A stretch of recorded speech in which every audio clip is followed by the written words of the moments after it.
What's up, guys, and welcome back to the Battle Center Europe Season 3 Grand Finals. This is game number 3. Virtus.Pro Polar took the second game, and right now score stands Hellraisers 2, Virtus.Pro Polar 1. So Hellraisers still one game away from victory, and it looks like they are going to give Virtus.Pro Polar some serious respect.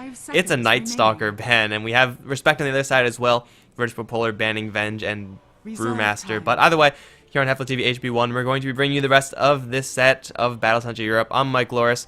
Grandis V is here as well, and man, at least it's not a 3-0. I think no one really wants to see that.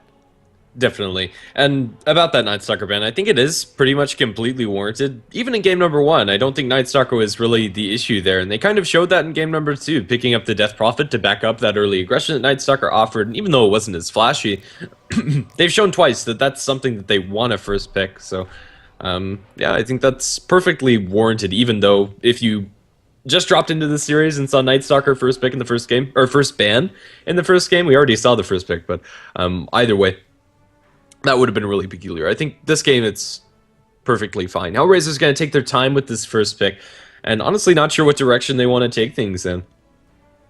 Well, for Hellraisers, they have to make sure that they have some damage. Last time they first picked the Skywrath Mage, which was fine, but I don't think with the Titaned Nature's Prophet backup, and those cores are really not high damaging cores. They have to really make sure that they don't fall into a trap of not having enough damage again. So for Hellraisers, I wouldn't be surprised to see another first pick of the Skywrath Mage, though going for something like a Tide Hunter could also be extremely safe. They could do whatever they want, honestly. Yeah, it's really interesting to see them use all of their reserve time. Like, this is the third time inside this entire series, and in the previous patch they didn't actually do this very much. But yeah, they're down to 10 seconds reserve time. They want to have a clear picture for this drafter. Maybe thinking about it, it's going to be a Disruptor first pick, which I think is fine. Disruptor has been seeing quite a lot of play as of late, but VP.P, they're going to go for what worked in last game with Death Prophet and Dazzle first two. Yeah, so yeah, normally I would say Disruptor, you usually want to have a reason to pick him up as opposed to just randomly picking him up, but he's impressed me enough to say that, okay, he's powerful for a first pick. You don't really have to build around him, but he'll fit into pretty much anything. He is kind of on the low damage side, so maybe Hellraisers have to be careful about that. But aside from that, he's a solid support hero. He has a ton of utility, very unique utility as well. And it's not exactly the best versus Death Prophet Dazzle. If you catch him in the Static Storm, you'll be really happy, but that's pretty much the case for anyone. He's still a fine support hero.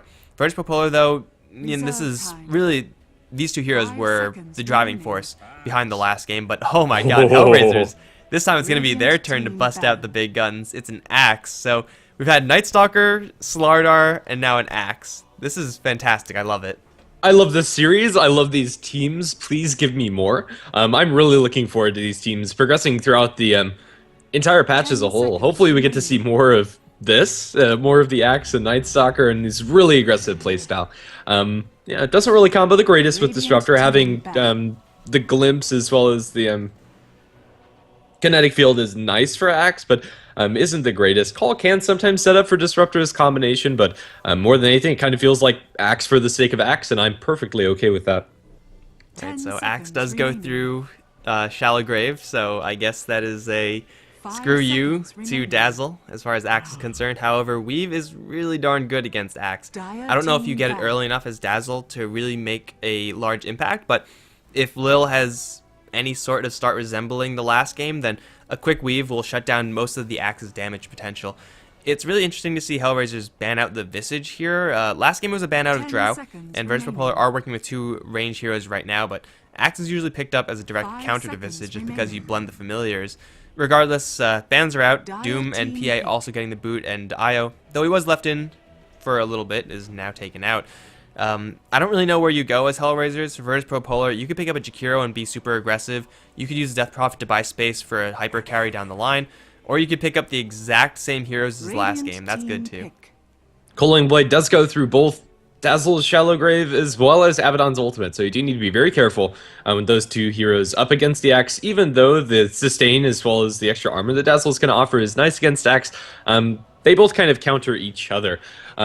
Honestly, I think Hellraisers, they shouldn't fall into the same issue they did in the last game, where they just lack the ability to burst down targets on VP.P, and honestly, I'd like to see them just go, like, full-on nuke. I'd love to see a Corlina. I know that's not going to happen in the history of the universe, but maybe this is the game for it. Cross fingers, I suppose. Hey, she's recently buffed. Skywrath Mage with some magic amplification. Anything's possible. Virtus Pro Polar. Okay, they have the exact same draft as last time, except they don't have the Night Stalker. I don't think Night Stalker was 100% necessary as far as how their draft behaved. They're going to need another core. I don't really know who would fit here because their lanes are once again going to be really awkward.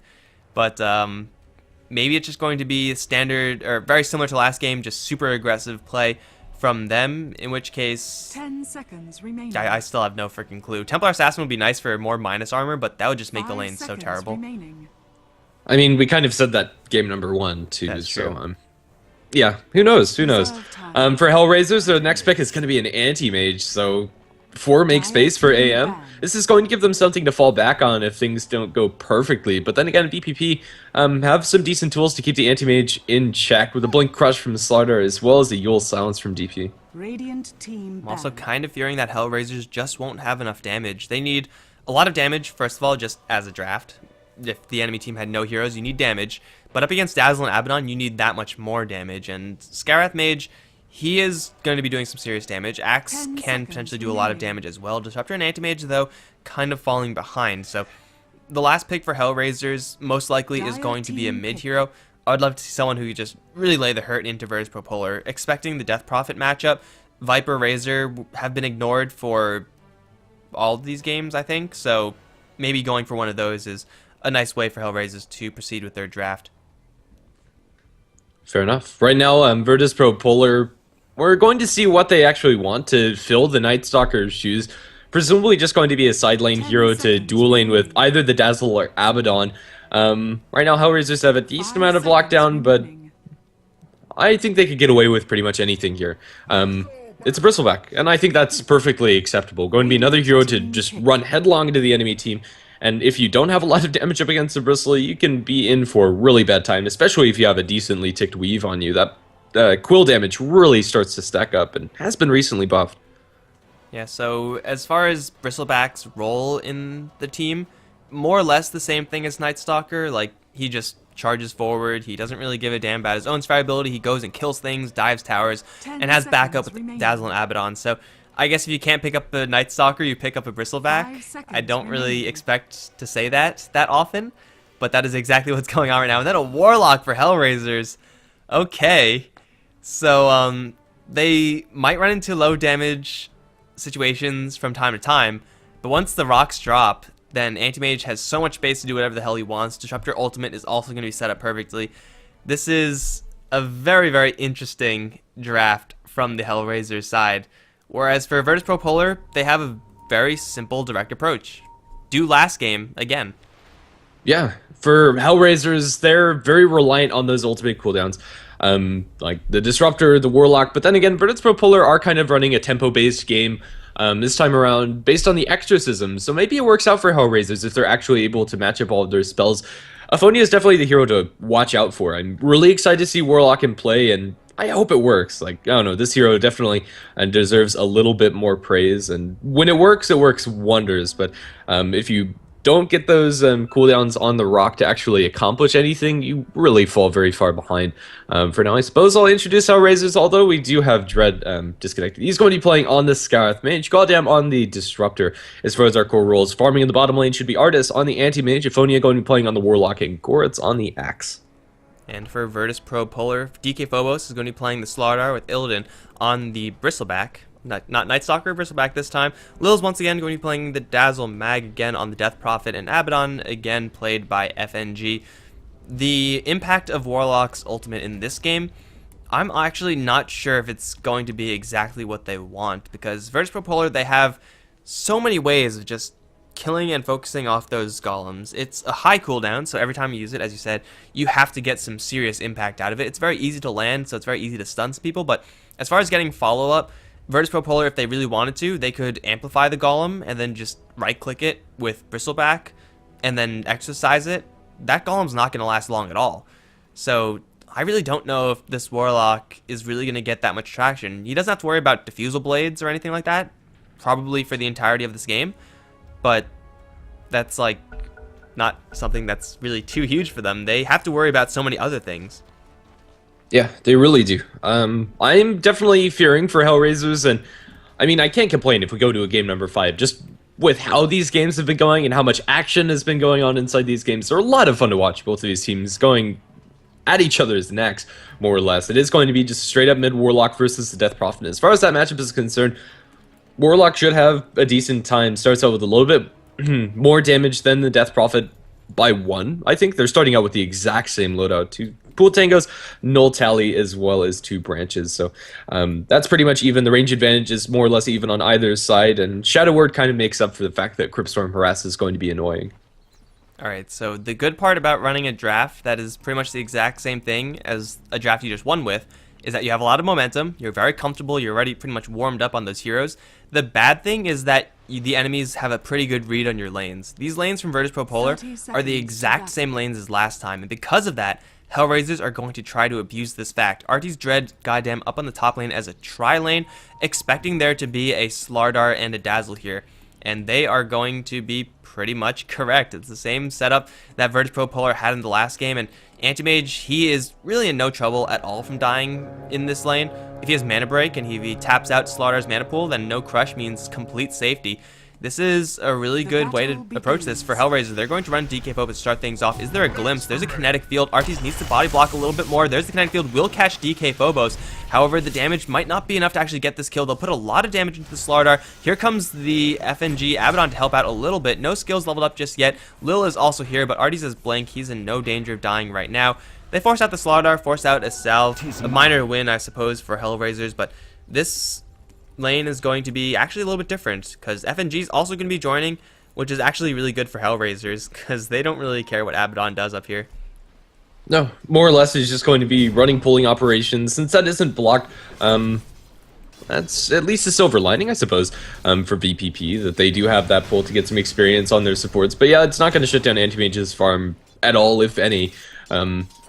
He's pretty much just going to be chilling. 1v1, Bristleback can handle the lane versus Axe. As far as loadouts, however, Ring of Protection is going to keep Axe decently safe from the Quills, and Magic Stick should mean that that's pretty even as far as lanes are concerned, and not very interesting to look at. We're in for a fairly passive start, even though every once in a while Axe and Bristleback are going to have at it and trade blows here and there. Neither of them should die.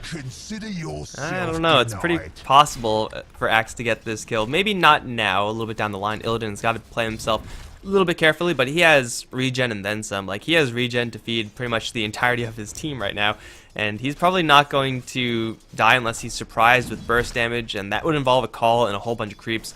Bristleback may or may not get caught in that position. Over towards mid, no one should be dying here either, though I would expect the Death Prophet to take a lead. It is possible for Warlock call with to a whole bunch of creeps. That was close. He just needed like one more spin. Illidan would have died. Okay, well, you keep an eye on that, because I'm pretty sure it's going to happen eventually, and I'm going to miss it. But, yeah, Mag is going to be taking advantage over Aphonia over in the mid lane, and then up towards top. Slardar really can't afford to get close. Mana Break is going to be the winning factor here for Hellraisers. A gift from the tempest of Dota. Fair enough. I think outside of just lucky spins or somebody completely overstepping their bounds, my goodness, Mag dropping low in mid. You just can't, like, keep your eyes off of any of these lanes. I need, like, 3 monitors. Anti-Mage, they get the crush onto him, but a blink away is going to keep Artist safe. My goodness. Really cutting it close. Double digits on the AM and single digits on Mag. That heal bomb from Lil is the truth, man. You have 3 melee units around that Anti-Mage. He doesn't have that much armor. It's only 3 armor right now. The shield definitely saving his ass right there, but Dread actually is going to hit with a poison touch. Slardar is going to try to sprint forward. He might lose all his mana before he can actually get close enough. He can instead try to go for the Anti-Mage, but that's not going to happen. Blink out. Very easy survival there. Scarth Mage getting roughed up a little bit, but this lane on top is just going to be pretty much an all-out brawl. Stick charges, the VP Polar side, they all have their sticks, whereas for Hellraisers, Anti-Mage has his and no one else. Yeah, it would be very useful, especially for the Scarf Mage, to invest in that magic stick in tri-lanes. It's just such a useful item to have at pretty much all times. Illidan is starting to chew into his region, but still has 6 Tangos left. Yeah, Illidan not going to be zoned out immediately. Level 6, maybe Axe can find some lucky spins and a dunk onto Bristleback, but that's about it. I think getting the Warlock Golem is probably one of the biggest triggers for aggression that we have inside this game. Whether that involves Aphonia roaming to another lane or other people roaming on top of the DP. Warlock is going for the pretty old Shadow Word stats build, which is fine. It's going to give him a lot more tankiness. It's going to help him right-click against Mag. I'm not really sure if this is the best way to go, but you know, with so few Warlocks to really judge, I don't know. I would have gone at least for level 1 Fatal Bonds, but that's just me. I'm sure he'll get that eventually, but right now he's staying the course, wants to get his stats. It does also help when you get your Refresher Orb up, but that's a pretty long ways away, so either way, 0 kills for either side. I'm pretty sure the first blood is going to happen on top lane to one of these supports, but it's just such a delicate situation in all of these lanes. Once level 6 comes on Warlock, then Mag is no longer safe, and it's another lane that we have to really closely watch. So, so far, not much of anything going on right now, but I think this is perfectly fine for Hellraisers. Call bottom. To get farm. Illidan is boned if he gets one more spin, and he does. That's first blood. Okay, it happened. I knew it was gonna happen, and it just happened. And off of that, now Axe is level 6. Now Goretz is gonna have such a much easier time getting those kills in the Bristleback. Because if you get a couple spins, that's fine. You really need a little bit of something to actually lay the killing blow, and Culling Blade is pretty darn good at that.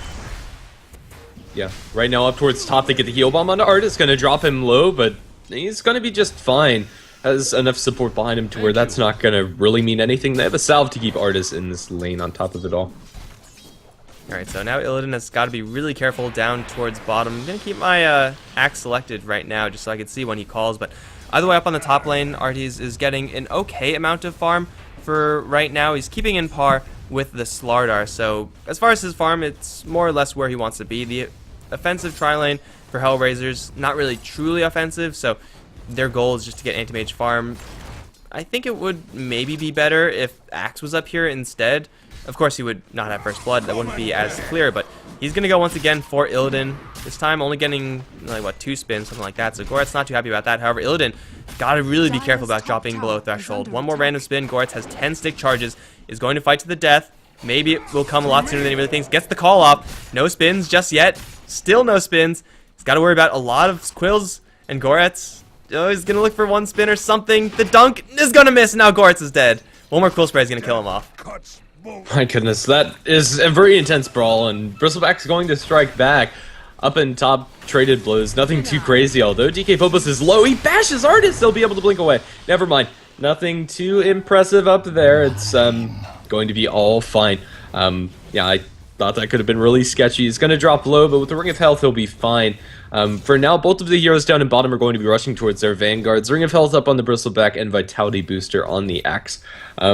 Yeah, we still have yet to see the Golem be dropped by Aphonia, and really there's not a clear place to drop it. Nag probably isn't going to die with a haste rune, especially. Should be able to get out away from that Golem. Yeah, it's not really easy to get solo kills on the Golem. You really need the enemy team to overcommit or find them in a bad position, such as up top where DK Phobos, he does not have any more mana for a Crush. RT's mana break really proving the difference there. Now going to burn out a little bit of Lil's mana. The sustained damage on DK Phobos can be pretty darn high, but there's the shield onto Phobos right now. Will keep him up. Will pop out of range of anyone, so I guess that's nice for Hellraisers.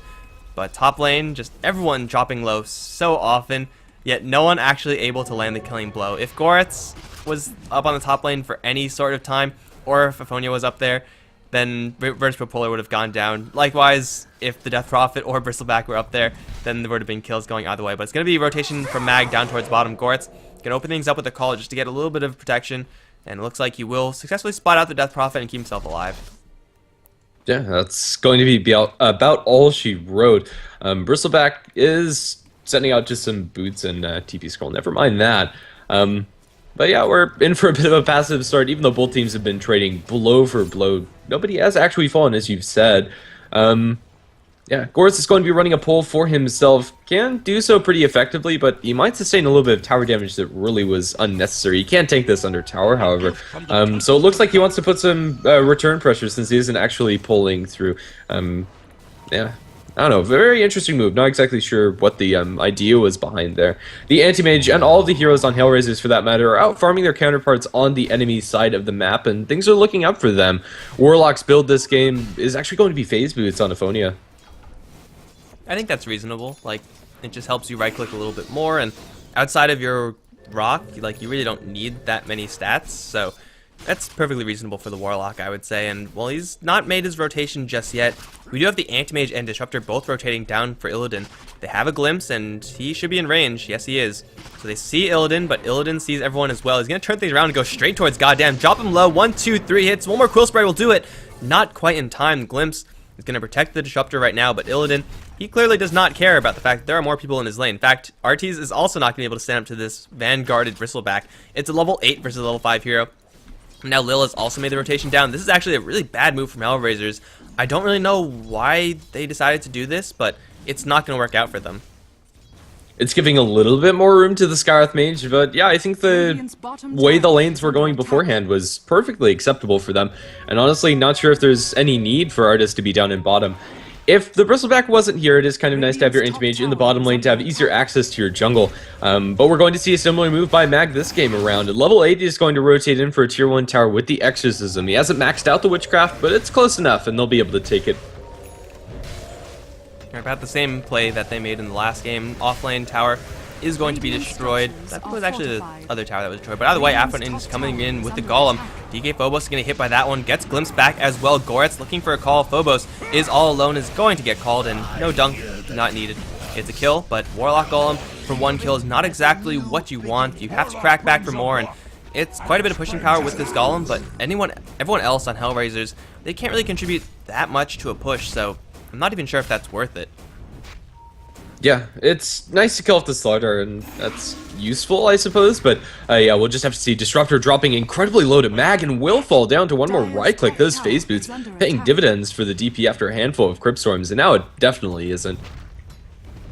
Well, top lane is going to take a little bit of pressure, but yeah, that is a very easily done kill. Level 5 Disruptor running into Mag, and that's not exactly where you want to be, so it's an easy kill for Virtus Pro Polar. Their top lane will be intact. Mag is pretty much dive proof at this point. There's no real way that Hellraisers can get in. Blink Dagger on Axe is not going to be a part of the build for a little while longer because he has gone for that Vanguard. So this Axe is not going to have as an explosive start as we usually see from Axes. 1-1-1 is, well, perfectly average, I suppose, but when you pick up an Axe, you generally want to be getting a couple more kills or at least participating a lot more. It's Virtus Pro Polar, though, who have yet to really pull the trigger onto anything truly substantial. Top lane tower is still surviving, and Exorcism, it's going to be that pretty classic wait for Exorcism to be up and then push. But by that time, like, I don't really know. It might be bluffing because the Warlock ultimate might be there in response. Yeah, there is a window where Warlock Golem isn't going to be up for about 40 seconds where they do have Exorcism, so maybe they just hit it perfectly and are able to take the tower before the rock is dropped, but yeah, it is pretty risky. I think for the most part, those cooldowns are going to coincide with each other. AM getting pretty close to his Battle Fury, but it's not the fastest farm you've ever seen on an AM. It's moderate, but not great. He's doing a little bit better against the Bristleback right now. Bristleback with no mana is pretty upset, and there's no way for his stick to refill. Up against an Anti-Mage, he's not going to be spamming Blink, that's for damn sure. So Bristleback with no mana means that he's just very, very tanky, but he doesn't do that much damage. So RT is going to be able to sit on this bottom lane pretty comfortably, but this game, like, in stark contrast to the last two. Like, in the last game, Virtus Pro Polar pretty much already had the game won by this time. But instead, it's going to be goddamn oh no, running into Mag once again. And we remember what happened last time he ran into Mag. Though this time, Mag is not going to be willing to go up the high ground. He's instead just going to de-ward and just be fine. But both teams are seemingly content just to sit back and farm up for more Vanguards, it seems. Virtus Pro Polar are going to get 2. Yeah, it's a very hefty investment for them, and I'm okay with 1. I think just picking up on your Bristleback is fine, but honestly, I would have liked to see Slardar go for a Blink. It's nice to have that extra damage block, especially when you're sprinting around through the fight. But still, I don't know, passing up on the initiation power is probably a little too good. Mag is going to use Exorcism to get a tier 1 tower, just going to straight up backdoor that one. Honestly, Exorcism might not have been necessary there, but it's Exorcism for tower destruction, so I suppose that's completely acceptable. Down towards bottom, Silenced Up, Illidan chasing for Dread, not able to get enough damage. Silenced Up can't also do much. They're going to drop the rock onto 2, turning into Illidan. Illidan dropping low, but not low enough, with Nymphotic Shield backup as well as the Dazzle behind him. There really isn't much that they can do about it, so Warlock Golem going to be dropped for nothing at least now, but maybe a tier 1 tower is going to fall in the future. It's really the real concern that I had for that Warlock Golem, and it is going to be brought down in a hurry. Goretz is going to be on the front line, gets called to Illidan with Mystic Flare there as well. They might have enough to kill him off. They missed the dunk, though, and they missed the Mana Void because of that Shallow Grave. Now here comes Phobos, looking to crack back, but he doesn't really have that much backup. In fact, they can turn around and kill the Slaughter pretty easily, and they will realize that in a hurry. DK Phobos, stepping way out of bounds, is going to be fine for now, still sprinting forward, still looking for that crush, will not find anyone. The Golem used, and ultimately, no one really doing much of anything. Illidan getting bailed out by the fact that, first of all, Axe just messed up. Second of all, Dazzle was there in time, so Illidan gets to live, and nothing happens off of that Golem drop. I suppose that kind of evens things out, Mag unnecessarily using his ultimate up towards top, but he gets glimpsed back over in the mid lane. Anti-Mage's damage not quite high enough. In fact, takes a huge hit from the Crypt Swarm. He has no points to Spell Shield. He might be going down right now, gets out just in time. Man, this Anti-Mage build, it's one for value, always, but he's playing it. There we go. Now he has it, but a little bit late for that. Yeah, he's going to be farming up top in the meantime, but yeah, this Warlock really hasn't been accomplishing much for Hellraisers as a group. They're going to be working towards the Aghanim Scepter, and that's nice and all. But really, every time you drop that Golem and you don't get anything, you're falling more and more behind as the game progresses. Even though Mag, quote-unquote, wasted the Exorcism, it at least got them something. That last Warlock didn't get them killed and put any sizable pressure onto the Tier 1 tower either. Yeah, it's unfortunately less than ideal, let's say, usage of ultimates from both sides, but Hellraisers, they'll have another rock eventually, and maybe after this next rock, like in 2 rocks, they will have an Aghanim Scepter, so they'll have double. But still, Virtus.Pro Polar have ways of killing off those golems, as we have already seen. The mass minus armor into just right clicks, those golems fall extremely quickly, so Hellraisers, right now, they are just getting farm for the Anti-Mage. He's still not quite yet at his Battle Fury. Once he has that, his farm is just going to explode. But right now, for Virtus.Pro Polar, they have an ultimate on Death Prophet. It should be them looking for some sort of objective. Bottom lane, mid lane, both looking pretty tasty and honestly pretty easy to take. Blink Dagger up on Goretz, however, this could also be a pretty nice tempo item for Hellraisers to abuse, especially smoked up with the 2 supports. No level 6 on Goddamn, but with the Mystic Flare, it's definitely enough to kill anybody if they can isolate them, and it looks like they're going to set their sights up on the Slaughter. As long as they don't miss the dunk like we saw in the previous fight, Shallow Grave isn't going to save him, and honestly, Dazzle's not even going to be anywhere close. The best he could hope for is to pop the smoke, and he will do so. Goretz going to be spotted out. Lil is going to be tagged by the static charge, and now they'll be able to get the call and a handful of spins. Lil's going to die dunk down as Axe secures him. The first kill with the Blink Dagger. Glimpse back on the Abaddon is going to send him all the way back down to the bottom lane. And they're looking for a little bit more glimpse status, not up for another outrageous 20 seconds, but Goretz, he pretty much killed the Dazzle while he was at half HP, or it seemed like he did that. Dazzle now down, they really can't do that much about it. They have to worry about their bottom lane, where Illidan's going to try to push that one out. Blink Call is going to catch Illidan just on the edge. He's not getting that many spins, however, Illidan going to turn around for the tower, will get that one. Now going to try to turn around for Goddamn, gets shielded up in the process. Goddamn, dropping the Static Storm out of desperation. Here comes the Warlock.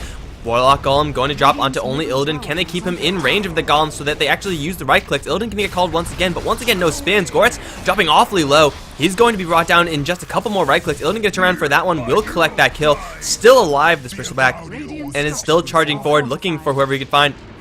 Gets glimpsed back for now, but he has sufficient backup. Aphonia is going to get brought upon by FNG, but it will be Illidan to ultimately collect that double kill. That's going to be 3-4-0, and the Warlock Golem is also going to die. A huge win for Virtus.Pro Polar. They have the right idea with this Warlock. They want to use that ultimate pretty much on cooldown to look for kills, but the Bristleback just isn't the one to go for. 3-0. The silver lining, I suppose, is that Anti-Mage is able to farm in the meantime, but still without the Battle Fury. And is going to be so for quite some time. He's farming okay, but not excellently. A lot of that CS is coming from jungle creeps and has been involved in a single kill. So Artis has a long way to go before he becomes scary in this game at all. And honestly, Warlock could have been any other mid-hero and probably had a larger impact. Also, the Axe, after a pretty solid start, just isn't able to really accomplish much with it. Now VP Polar, with the goo as well as with the amplified damage, they'll be able to take down Roshan pretty darn quickly if they actually commit more than just the Slaughter and bristle back to the pit. Axe is joining the fray, going to blink away defensively, and that's going to be all she wrote. They know Roshan is going down. And they will fall back for now. They're going to protect their top lane. RT is going to fight with Mag toe-to-toe. This time with Spell Shield is able to do it a little bit better, but still not convincingly enough. I would say Hellraisers may just have run into a scenario once again where they're just a little bit short on damage. I mean, they need either a lot more damage or a lot more lockdown so that they could actually get more spins and get the Warlock Golem some damage and get that Mystic Flare to land, but so far none of those things have been happening, and if that's not happening, then Hellraisers, they just can't get any of those kills, especially when the heroes that they're trying to kill has a freaking Sanjin Yasha.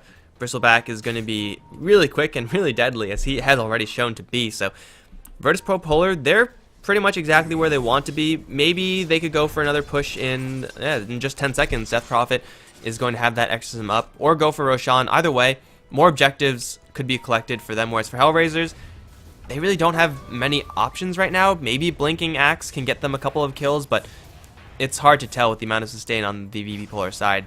If they get a kill, it's going to be on someone who's probably going to be dying anyway, like the Dazzle or FNG.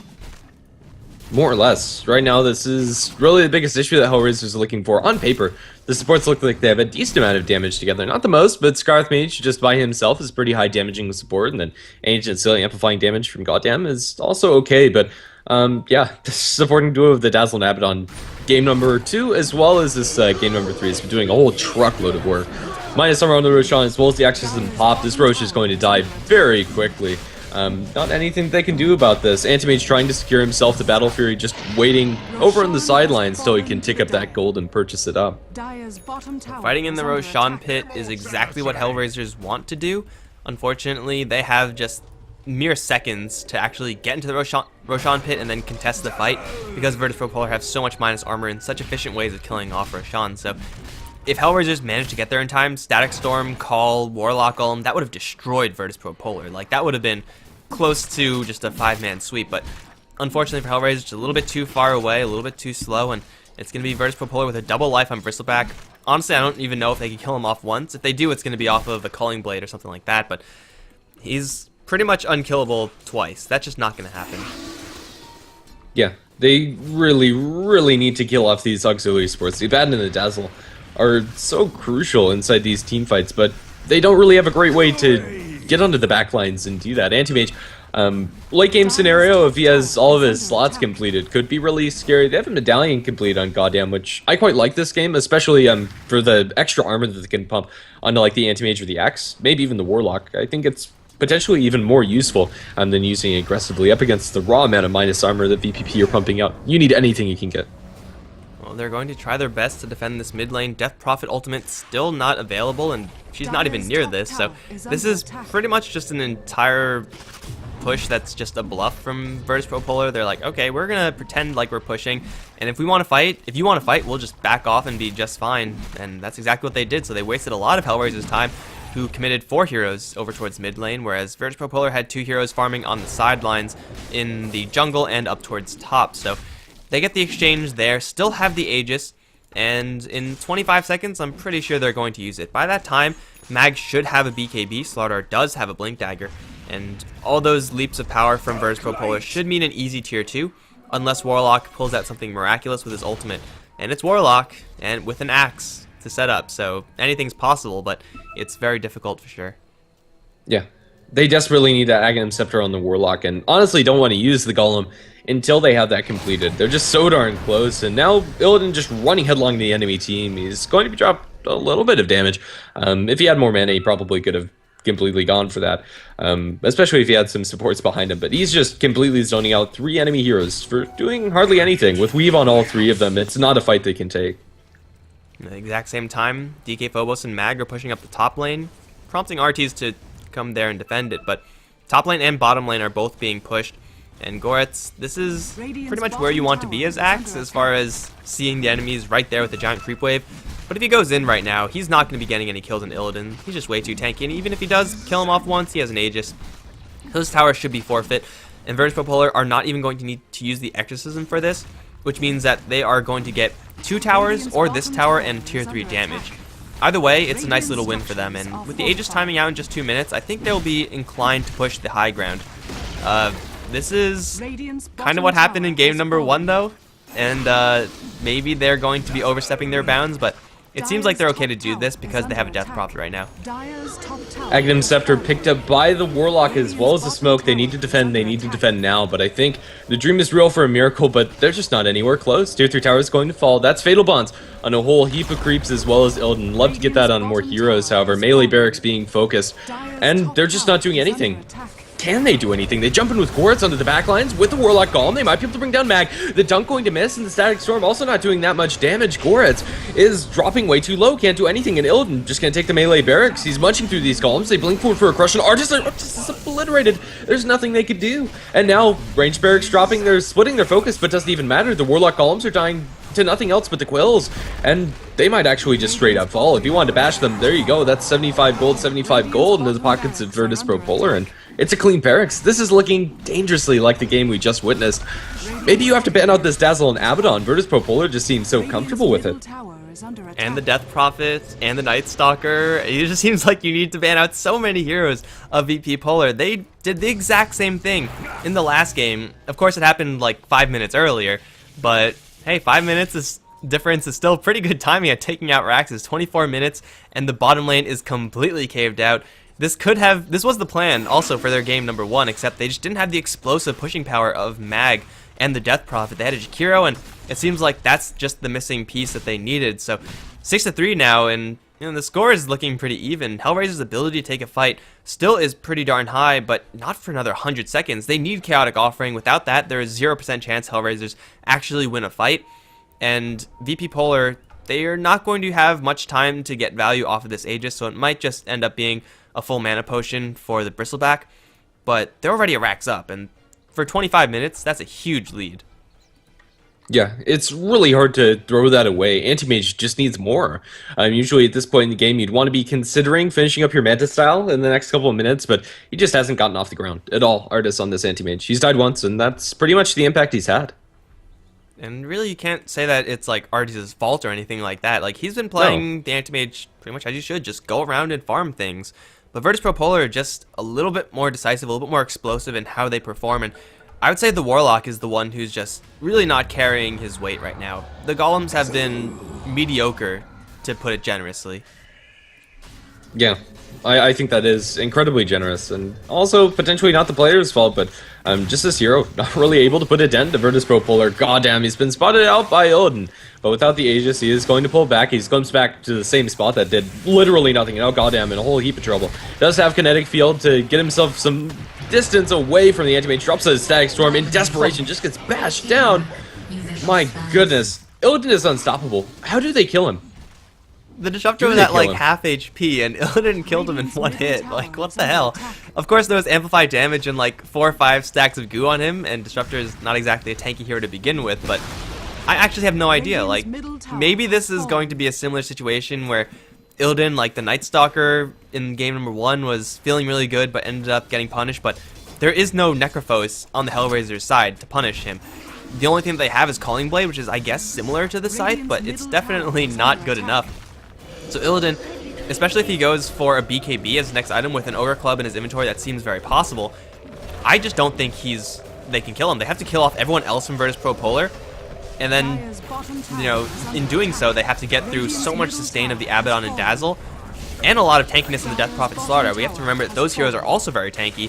Hellraisers, they once again just don't have enough damage, and it's going to be, looks like, 2 complete sets of Raxes 26 minutes in, and if Hellraisers don't defend this, and they can't because they have another 3 seconds till the ultimate on Warlock is up, then they might as well just GG out of here right now, because if you're going to concede 2 sets of Raxes, you have no chance.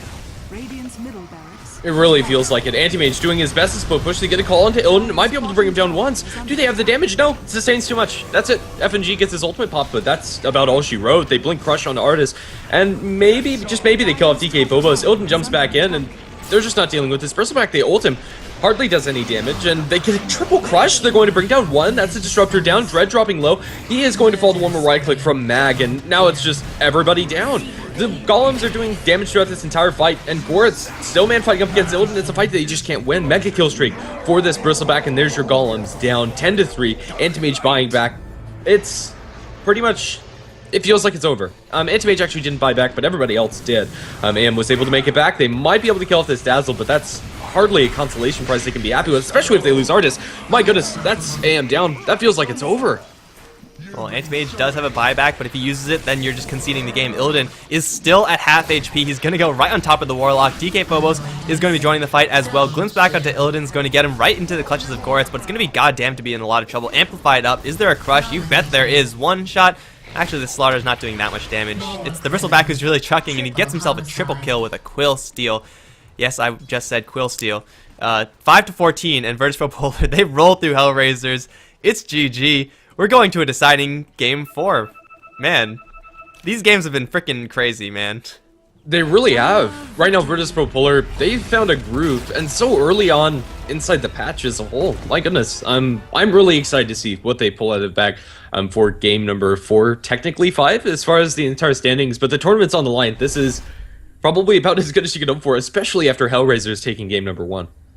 Alright guys, we're going to be moving on to the last game of the Battle of Central Europe Season 3. I'm Mike Loris, I've been joined by Granis V. We'll be right back for that last game.